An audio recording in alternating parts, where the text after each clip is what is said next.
Hello दोस्तों, मैं हूं पवर सिंह और आप सभी का स्वागत है। सावन महीना बहुत ही पवित्र महीना माना गया है और इस महीने शिव जी की पूजा करना, उनका दर्शन करना बहुत ही महत्वपूर्ण है। हमारी हिंदू संस्कृति में शिव जी के लिए सर्वश्रेष्ठ महीना है वो सावन महीना है। तो दोस्तों आइए आज इस सावन के महीने में आपको एक ऐसे महादेव के दर्शन स्थल पर मैं लेकर के आया हूँ जिनका नाम है जरलेश्वर महादेव।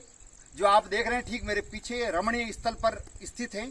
देखते ही मनोहारी दृश्य मन को प्रफुल्लित करता है और बार बार यहाँ आकर के दर्शन करने की इच्छा होती है। तो ऐसे ही जरलेश्वर महादेव के इस भव्य मंदिर के दर्शन करने के लिए हम उपस्थित हुए हैं। इसी मंदिर में तपतगिरी जी सामर्थ संत उपस्थित हैं जो पिछले 30 साल से भोजन ग्रहण नहीं करते हैं, केवल हल्का फुल्का फलाहार लेते हैं। साथ ही साथ पिछले 30 साल से वो मौन व्रत धारण किए हुए हैं जो अपनी अभिव्यक्ति को लिख करके इशारों से प्रकट करते हैं। बाकी न कोई लोभ है न किसी प्रकार का मोह है, परम ज्ञानी। तो निश्चित तौर पे दोस्तों ऐसे संतों का दर्शन करना अपने आप में सौभाग्य की बात है। तो आइए मैं आज आपको जरलेश्वर महादेव के दर्शन करवाता हूँ और साथ ही साथ ऐसे संत की जो मैंने आपको पूर्व में बताया दर्शन करवा करके और आपको इनका साक्षात्कार करवाता हूं। तो चलिए आप और हम दर्शन करते हैं जरलेश्वर महादेव का और दर्शन करते हैं तपतगिरी जी महाराज का। ये स्थान जालोर जिले के जसुमपुरा पंचायत समिति में स्थित है। जसुमपुरा से 3 किलोमीटर पहले गोलाना गांव आता है। वहां से दाईं तरफ कच्चा रास्ता जाता है जो डोरा पहाड़ की तलहटी में, डोरे नुमा आकृति होने के कारण से इस पहाड़ का नाम है डोरा पहाड़ और इसकी तलहटी में बसे हुए गांव का नाम है डोरडा। तो इस पहाड़ की तलहटी में स्थित है जहाँ ये चढ़ाई जा रही है। हम वहीं से होकर के जा रहे हैं। आप देख रहे हैं हमारे बाईं और दाईं तरफ शानदार हरियाली छाई हुई है और वृक्षों से आच्छादित पहाड़ सुंदर। ये पुल बना हुआ है जहाँ झरना बहता है। उस झरने के ऊपर अभी बाबूजी ने पुल बनवाया ताकि आने जाने वाले दर्शनार्थियों को सुविधा रहे।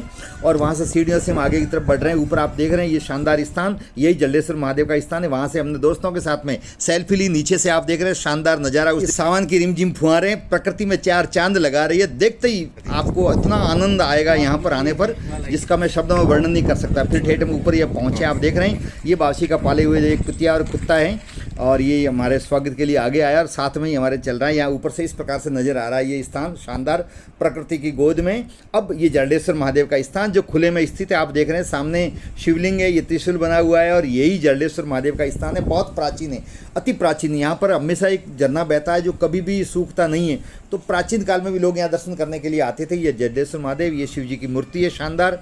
ऊपर पहाड़ हरा भरा आपको दिखाई दे रहा है। ये आग का वृक्ष है, नाग बना हुआ है शानदार और ये त्रिशूल और ये बावसी का स्थान है। ठीक इसके पास में ये कुटिया है, ये यहीं पर बावसी विराजमान है। तपतगिरी जी जो बहुत ही जाने माने सामर्थ्य संत है जिनके दर्शन के लिए हम और आप सभी ललायित थे। तो शीघ्र ही अपन दर्शन करेंगे। बावसी का जन्म पूर्ण गांव में सुना माता के पास में आदिवासी भील समाज में हुआ था और 1989 के अंदर उन्होंने नवोदय विद्यालय का उनका चयन हुआ था, नवोदय विद्यालय जसुमपुरा में। वहीं अध्ययनरत के दौरान 2 साल के बाद में इनको भक्ति भाव जागा, वैराग्य जागने के कारण से यहाँ वहाँ से चुपचाप बिना किसी को बताए सीधे बाड़मेर पहुँच गए अपने गुरु आनंद गिरी जी के पास में और उनको अपना गुरु बनाया और शिष्य बन गए। उसके बाद में भक्ति में ही लीन रहे। फिर तपतगिरी जी बावसी वहाँ से जसुमपुरा के पास में आडेश्वर जी का हनुमान जी का मंदिर है, उसके ठीक सामने महादेव जी के मंदिर पर वहीं पर आपने आश्रम बनाया और वहीं पर कई सालों तक आपने तपस्या की।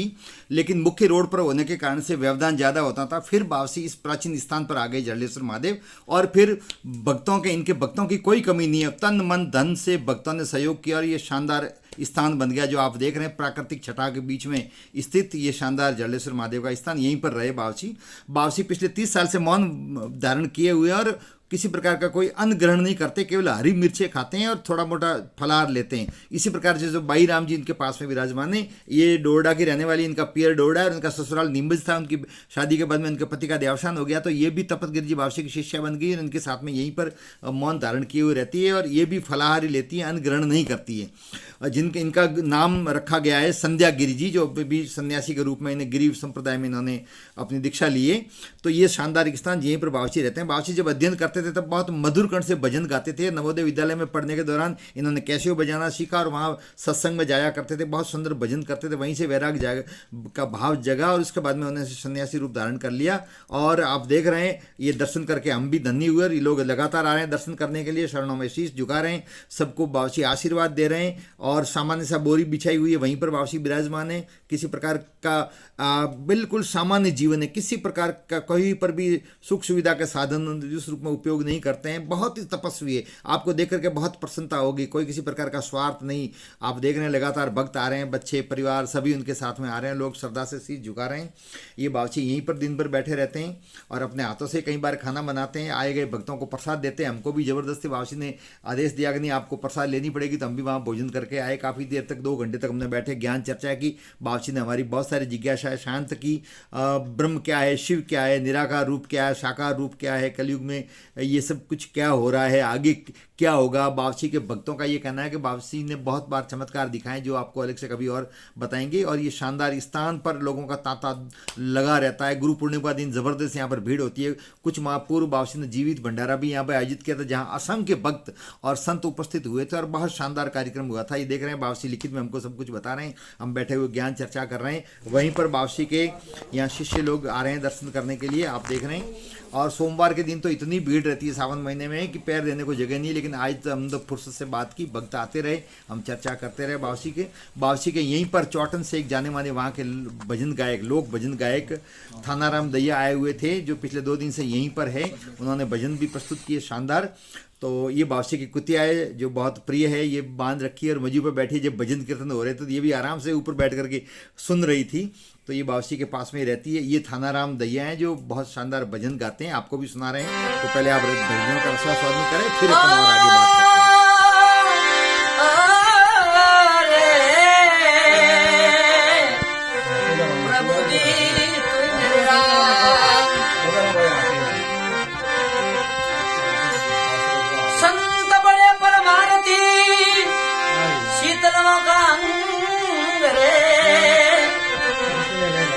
तपत बुझाए हो रोकी देने अपना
का रसास्वादन करने के बाद में हमने बाहर आकर के देखो मैंने ये सेल्फी भी ली यहाँ से, फिर स्थान के और अवलोकन किया और बहुत ही प्राकृतिक दृश्य देख करके आनंदित हुए। नीचे ये शानदार पुल जिस पर झरने के ऊपर ये पुल बना रखा है बावर्ची ने, नीचे का दृश्य, ये ध्वजा रह रही है, वो कमरा है जहाँ पर बावर्ची प्रतिदिन तपस्या अंदर करते हैं। 4 घंटे तक कोई पंखा नहीं है और अंधेरे कमरे के अंदर प्रतिदिन 4 घंटे के घोर तपस्या करते हैं बावर्ची। बहुत ही रमणीय स्थल है दोस्तों, आप जरूर एक बार यहाँ पर आए। बावर्ची ने अपने प्रयास से तलेटी में नीचे एक शानदार कुआं खुदवाया और वहाँ पर बहुत फलदार वृक्ष लगे हुए शानदार ये बगीचा आप देख रहे हैं, हमने वहाँ पर भी जाकर के देखा और वहीं पर कुछ लोग ये रह रहे हैं। तो आप लोग एक बार जरूर समय निकाल करके ऐसे स्थान पर दर्शन करने के लिए आए। आपको वीडियो कैसा लगा दोस्तों, सभी को शेयर करें, कमेंट्स करें। धन्यवाद।